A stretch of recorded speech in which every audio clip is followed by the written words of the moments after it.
চলছে পৌষ মাস। ঢাকায় পৌষ শীত আরো স্পষ্ট হচ্ছে। আজ সকালে রাজধানীতে সর্বনিম্ন তাপমাত্রা নেমে এসেছে প্রায় 15 ডিগ্রি সেলসিয়াসে।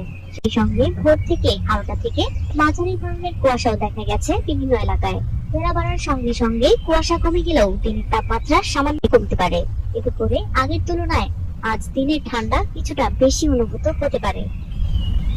আবহাওয়া অধিদপ্তর জানিয়েছে 24 অক্টোবর আজ বুধবার সকাল 7টা থেকে পরবর্তী 6 ঘন্টায় আকাশ আংশিক মেঘলা থাকতে পারে।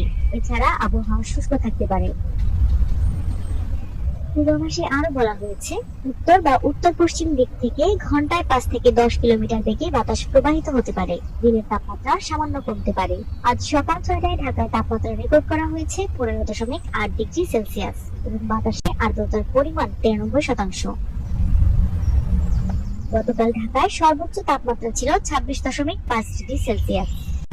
আজ সূর্য অস্ত যাবে সন্ধ্যা 5টা 18 মিনিটে এবং আগামীকাল সূর্যোদয় হবে ভোর 6টা 39 মিনিটে। গত 24 ঘন্টায় ঢাকায় কোনো বৃষ্টিপাত রেকর্ড করা হয়নি।